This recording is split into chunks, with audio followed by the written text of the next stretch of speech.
Gente, estou de volta com um livro por semana.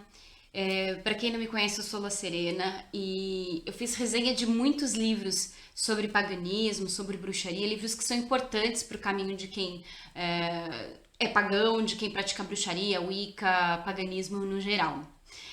E eu tava aqui, né, meio que quietinha no meu canto, e aí eu conversando com o Edmilson Duran, que é o editor, o chefe editorial da editora Alfabeto, que vem publicando livros muito legais, muito importantes, inclusive para o nosso caminho bruxístico. Vinha conversando com ele e ele falou assim: Lu, por que você não faz uma resenha do Bíblia das Bruxas? E aí eu falei, nossa, até que é uma boa ideia, né? E aí eu fiquei super honrada e lisonjeada com esse convite e com o presente que eu ganhei, né? Ganhei um presentão do Edmilson, ele que é o grande responsável por retornar com esse projeto, que é um projeto que eu acho que é super legal, assim, eu gosto muito de fazer esses vídeos e acho que é importante para todo mundo saber um pouquinho o que cada livro aborda para ver quais são as suas prioridades na hora de comprar. E aí quando ele conversou comigo, né, ele falou, mas por que você não faz, né, uma resenha da Bíblia das Bruxas?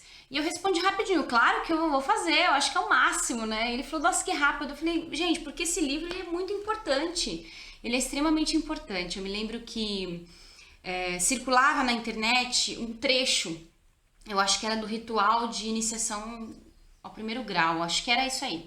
Circulava na rede uma tradução livre desse trecho do livro, né? Então, assim, é um livro que sempre foi muito aclamado e muito importante para o caminho das pessoas e hoje nós temos o privilégio de termos uma edição brasileira. A minha edição é essa aqui, de capa dura, que eu amei. Edmilson, muito obrigada. Eu serei eternamente grata por esse presentão que você me deu. Então, sem mais delongas, vamos falar do livro A Bíblia das Bruxas. Essa edição brasileira então, pela editora Alfabeto, a tradução é do Claudinei Prieto. Esse livro foi editado pela primeira vez pela Janet Stewart Farrar na década de 80. E nós tivemos a oportunidade de falar de Janet Stewart quando falamos de 8 Sabás para Bruxas. Então, se você ainda não viu esse vídeo, corra lá. No meu canal do YouTube tem todas as resenhas que eu fiz. Eu fiz 40 resenhas, então tem 40 livros lá para vocês assistirem, ouvirem os vídeos, ouvirem os áudios dos vídeos e se inteirarem. O 8 Sabás para Bruxas foi editado aqui no Brasil, não me lembro o ano agora, mas se vocês olharem lá no vídeo tem. Salvo engano, pela editora Anubis. Eu nem sei se essa edição ainda existe, se ela está disponível. Mas vocês também não precisam correr atrás, comprem a Bíblia das Bruxas, porque aqui você tem a primeira parte desse livro aqui, é o 8 Sabás para Bruxas. Tanto que vocês podem verificar que as imagens, as fotos, que eu até mostrei para vocês na época, né? As imagens que constam do 8 Sabás para Bruxas, dos rituais deles, são as mesmas fotos. Então, vale muito a pena vocês terem, porque é uma referência muito importante, principalmente do assunto Roda do Ano e ritos de passagem. E uma segunda parte, que é princípios, rituais e crenças da bruxaria moderna. Por isso que eu digo assim, ainda que você possa não necessariamente se intitular praticante de Wicca, e aí eu não quero entrar no entremeio, né? Bruxaria moderna, Wicca, bruxaria tradicional, esse não é o assunto do nosso vídeo. Mas, enfim, não importa o caminho que você siga, eu acho que é muito importante que você leia esse livro, porque tem muitas coisas super importantes, assim. Então, a princípio eles foram publicados como os 2 livros separados que compõem o que é a Bíblia das Bruxas, certo? Então, vamos lá. Eu vou ler para vocês o sumário e vou tecendo alguns comentários com relação a isso. Antes, inclusive, eu vou deixar na descrição aqui do vídeo o link de um vídeo, parece um pequeno documentário, né? Mas é um vídeo interessante feito com a Janet e com o Gavin, que é o marido da Janet atualmente, por ocasião do lançamento da Bíblia das Bruxas aqui no Brasil. Então, bem bacana, eu assisti ao vídeo, é bem legal, um vídeo de mais ou menos 40 minutos, mas, gente, vale muito a pena vocês assistirem, tá no canal do Claudinei Preto, eu vou deixar o link pra vocês assistirem, porque é bem legal, muito bacana, eu adorei aquele vídeo, eu achei sensacional. E, não sei, não tem como você não se apaixonar pela Janet, pelas ideias dela, não só pelos livros, mas também a oportunidade que vocês têm de vê-la em vídeo, né? Então isso é bem bacana. Bom, vamos lá para o sumário. Então começa com alguns agradecimentos, uma introdução, uma nota à quarta impressão. Aí o livro é separado em algumas partes. Então a primeira parte vai falar páginas do livro das sombras, a iniciação do primeiro grau, do segundo grau, do terceiro grau, consagrações, o restante do livro das sombras. Eles sempre vão falar, é sempre assim, eles falam um pouco da iniciação e dessa elevação aos graus, e depois eles dão toda a estrutura ritualística pra gente, que é bem interessante, tá? Depois a segunda parte, mais rituais wicanianos, puxando o sol para baixo, o que é muito legal, né? Essa de puxar o sol para baixo, porque a gente tem um costume, não digo um costume, a gente tem o conhecimento de puxar a lua para baixo, isso é bastante falado, mas esse puxar o sol para baixo é pouco falado, pouco difundido aqui entre nós, é bem interessante, que guarda relação com o Deus e com a fala do Deus através do sacerdote, então é bem interessante, tá? Depois vem assim, o ritual das 3 deusas, o ritual dos 13 megalitos.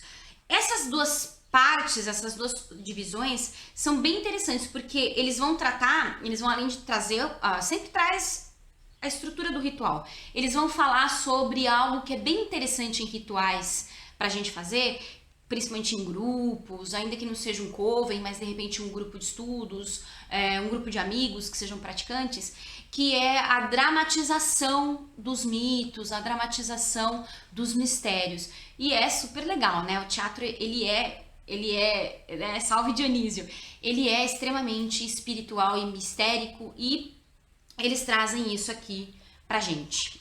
Depois vai seguindo para rituais de proteção, que é bem legal. Um ritual da praia, e aqui nesse ritual da praia é legal porque eles abordam e fazendo realmente uma reverência a alguém que é muito importante também pra gente, que é John Fortune. Então eles falam que foi toda a inspiração para a criação desse ritual na praia é de um livro da John Fortune. Então é bem interessante e vale a pena vocês lerem. Depois, a terceira parte, o caminho wicaniano. Aqui é bem interessante que eles vão tratar de vários assuntos que são extremamente importantes. O primeiro assunto é a racionalidade da bruxaria. Então, o assunto que eles abordam aqui, os assuntos, giram em torno da gente pensar assim, que ser bruxo, ser bruxa, ser praticante de paganismo, embora as pessoas às vezes achem que a gente é, não sei, bobo ou supersticioso, aqui eles vão trazer que na verdade não é nada disso.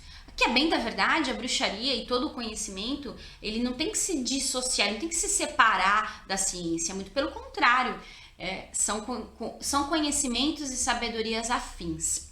Depois eles vão tratar da reencarnação, e aqui eu acho muito interessante porque nesse ponto do livro eles abordam a reencarnação, deixando muito claro que algumas pessoas vão compreender e vão sentir de uma forma que não necessariamente é igual à de outra pessoa, e ambas praticantes de bruxaria. E aqui na parte da reencarnação, que eu acho bem interessante, que eles vão falar de planos de existência, e de uma forma bastante parecida, até porque bebem em fontes que nós também bebemos,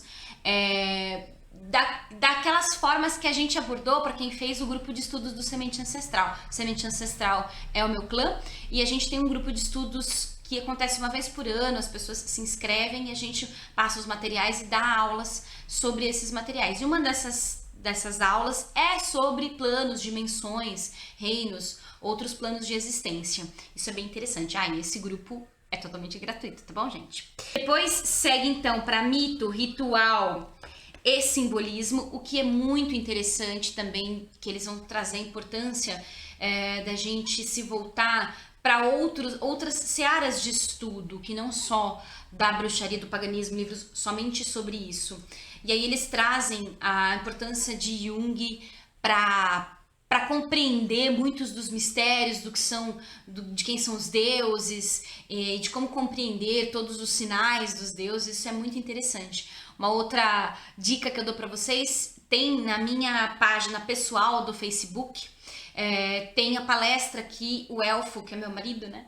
Que o Elfo deu sobre os arquétipos do sagrado masculino, que é totalmente embasado em Jung, então vale a pena vocês conferirem também.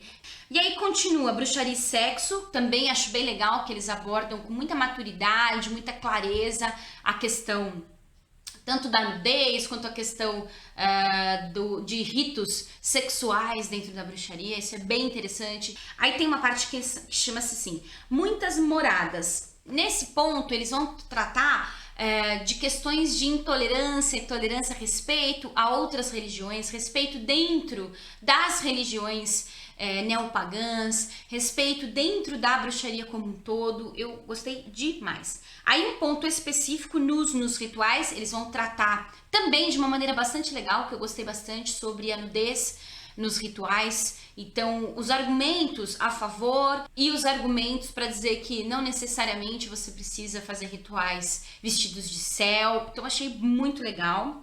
Depois tem clarividência e adivinhação, projeção astral, cura. Daí vem feitiços, auto-iniciação, os instrumentos das bruxas em harmonia com a terra, em harmonia com os tempos.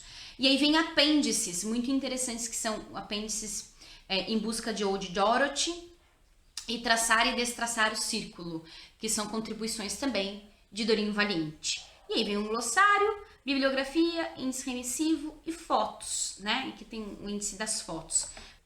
Vou mostrar algumas fotos para vocês que eu acho que são bem interessantes. Aqui, eu acho que vale a pena. Deixa eu ver se estou mostrando direitinho para vocês. Eu acho que vale muito a pena, gente, vocês terem. É uma obra, assim, riquíssima.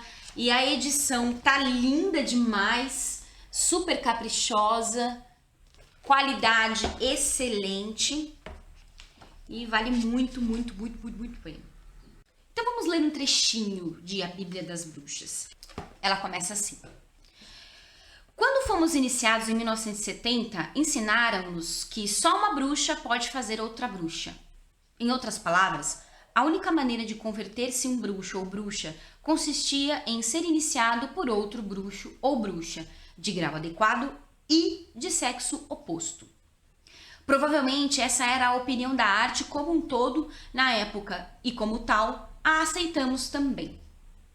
Ainda seguimos acreditando que é uma boa regra e que deve ser cumprida sempre que possível, porque significa que todos os novos bruxos começam seu aprendizado sob a tutela de um iniciador experiente e, normalmente, o faz como membro de um coven existente. Os enganos são menos perigosos, os mal-entendidos se esclarecem antes e o processo de aprendizado acaba sendo muito mais rápido. Aprende-se melhor algo com um professor do que sendo autodidata. E aqui eu faço um comentário que eu acho extremamente pertinente. Eu sou auto-iniciada e hoje eu tenho a oportunidade, fiz parte já de uma tradição, embora não tenha sido iniciada, mas eu acredito muito que o que eles estão falando aqui é muito real. Jamais desmereceria o caminho da auto-iniciação, até porque eu sou uma auto-iniciada. Mas, de fato, o tempo, até em questão de tempo mesmo, né? O tempo que você vai demorar para atingir certas coisas dentro de um grupo, se você faz as coisas corretamente, é infinitamente mais curto do que o tempo que você demorará sendo solitário. Obviamente, não se trata de uma corrida maluca para títulos e para iniciações e coisas do tipo. Mas é bem aquela coisa, né? Dentro do caminho da arte eu aprendi que a gente não deve ter pressa, mas também não deve ficar perdendo tempo. E às vezes, sendo auto-iniciado, sendo um bruxo solitário, às vezes a gente perde tempo, tá? Até porque a gente não tem o acompanhamento de uma pessoa. E aí, continuando aqui. Apesar de tudo, não acreditamos que a esta altura da história da bruxaria esta regra tenha que ser inflexível. Além disso, insistir em seu cumprimento não é realista, já que uma grande parte dos bruxos atuais, o que não quer dizer que sejam inferiores, iniciou a si mesmo ou provém de pessoas que assim o têm feito. Por exemplo, É muito duvidoso que Alex Sanders tenha sido iniciado legitimamente alguma vez, segundo as estritas regras que ele mesmo nos ensinou. É amplamente sabido que ele tentou por todos os meios ser admitido em mais de um coven gardneriano e falhou. Ao que parece, finalmente conseguiu uma cópia do Livro das Sombras Gardneriano e, sobre essa base, fundou o seu próprio coven. Sua afirmação de que copiou quando era menino o Livro das Sombras a partir de um que pertencia à sua avó não pode ser verdade, porque isso teria ocorrido muitos anos antes de que Gardner e Valiente tivesse escrito sequer um texto. Isso quer dizer que todo o movimento alexandrino, que verdadeiramente inclui alguns covens muito bons, é ilegítimo e que seus membros não são bruxos verdadeiros? Tal afirmação pertence ao reino da fantasia. Apesar do que cada um possa pensar do próprio Alex, muitos dos adeptos iniciados por ele e Maxine da primeira, segunda ou terceira geração são verdadeiros bruxos sob qualquer padrão. Então achei muito bonito também essa referência, né? Achei muito importante eles dizerem que uma das figuras mais importantes dentro da bruxaria moderna iniciou a si mesmo, né? E aí ela continua na página 526. O caminho de um bruxo solitário auto-iniciado está cheio de percalços. Entre eles, a solidão de sua psique em expansão não é o menor de todos. Nós recomendamos ardentemente que o auto-iniciado comece o caminho com um companheiro de trabalho ou como membro de um pequeno grupo. Essa parceria deverá ser sempre de um homem e uma mulher e, se for um grupo, este deverá incluir ao menos uma mulher pelas razões da polaridade que já discutimos em profundidade.